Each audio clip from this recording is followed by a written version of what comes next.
Hello, I am very behind on my training videos with Bean, the deaf and mostly blind toy poodle puppy. So I wanted to do one about how we have worked on the recall. I also want to show you my really cool shirt. This is my Jenny Does It, I think, or something on Instagram. Crazy dog lady, she customized this for me. That is me. And my dogs. There's Bean. Isn't that? And that's Tiny and Slade and Eeyore and Clover and Maeve and Noelle. So those are my deaf Great Danes. But isn't that cool, that shirt? So anyway, recall with my deaf and mostly blind puppy. As you can see, he is mostly in the thing. Now, we're still evaluating how much Bean can actually see. So he says, oh, are we doing this thing? Yes, we are. There's his sit. So, give him a treat. He's going to go off and have that. We're still evaluating how much Bean can see. I am going to actually take him to an eye specialist so that they can evaluate his retinas and see if there's any degenerative stuff going on and what I need to be looking for and that kind of thing. I also want to allow him to grow fully so that I might see what's going to happen with his eyes as he grows. One of them is definitely micro-ophthalmic, or he has micro-ophthalmia in one of them, which means it's really small, and the conjunctiva is going up over his eye.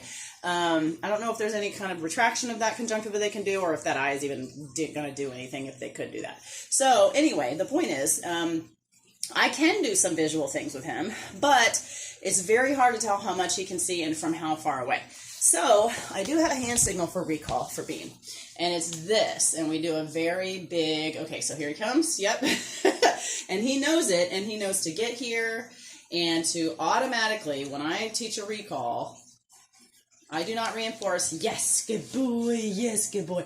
I do not reinforce until they land with their hiney on the ground. And his hiney is right up in your face, isn't it? Get over here, bud. He's like, that's my butt. Here we go. Get it? Okay. So as you saw, he knows this. And I do a full hand and kind of curl it toward me. And I do just repeated little waves toward me for a recall. Okay? So if I have found, if I'm within 3 or 4 feet, he can do that, and he understands that. However, I have also done a light. So I have done a flashlight, and I'll do 2 flashes. This is not the one I usually use. I actually have a small little keychain one that's real bright. It's got the one bulb that's real bright. And so he knows to do the recall when he sees that little light flash. So I'm going to put him back over here next to you at the camera, and I'm going to, but the thing is, I have to make sure, beans. So I give him his 2 flashes, and typically what I do is, yes, good boy.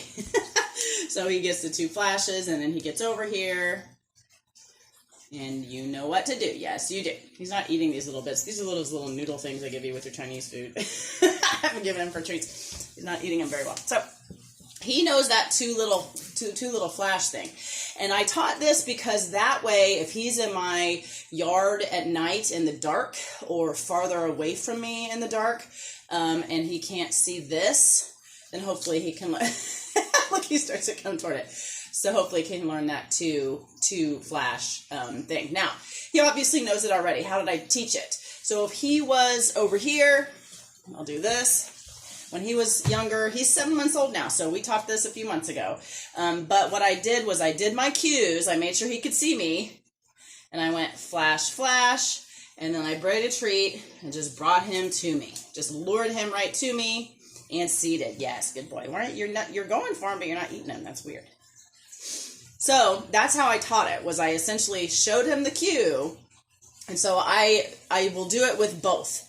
I will do it with the light, and I will also do it with this, which he knows well at this point, because that's usually what I do, because I always have my hand on my body. I don't always have my flashlight on my body. And so I would do my cue, then I would show him the treat, and then lure him to me. When we got here, yes, what a good boy. I'm trying to show him my yes, so I just do an ACL yes, or ASL yes, I'm sorry, not ACL, ASL. Yes, for my markers. That would be my verbal marker, or my marker that he did the thing right.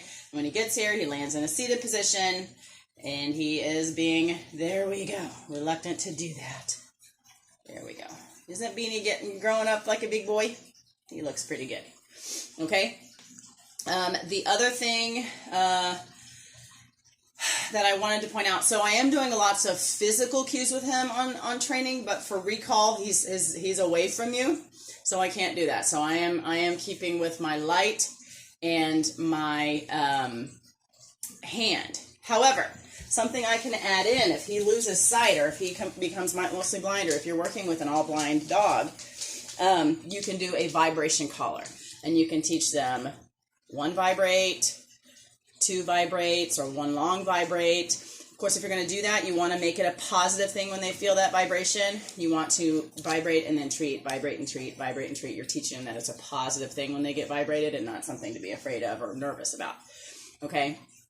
And in fact, that's something that I will probably try to teach him soonish, and because of, again, if he's further away from me and he can't locate me, I want to make sure that when he feels that vibrate, he starts to look for me.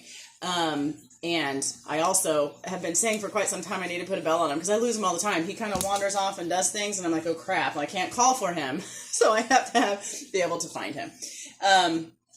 So that's how we're working on our recall. That's how Beanie has learned it. He's doing quite well with that. And so I'll get far away, wait till he looks at me. And then, so he's eating that little piece of something now, finally. He put it in his mouth like 4 or 5 times, and now, okay. So now again, it's hard to tell what Bean can see and what it can't see, and one side is worthless and the other side sees a little bit. So I got to get within sight of him, and he's not really, this is the plight, right? And so now he sees me. We're going to do a recall. Yes, he's like, I'm already here, Mama. Yeah, so he comes over and lands seated. He knows how to land seated better, I think. Yes, there it is. He's being lazy. I actually woke him up from a nap to do this video. So that's our recall work.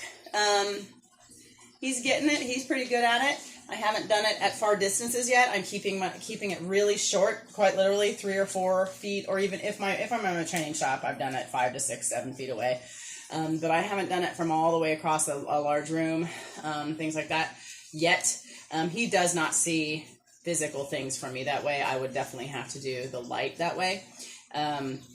So these are the things that we learn about our dogs as we go through. So hopefully that's helpful. Working on a recall with my deaf and mostly blind puppy. Share with anybody who you think it would be interested. And like the Mad for My Dog pages, Instagram, Facebook. We're on the Twitter or whatever it's called now.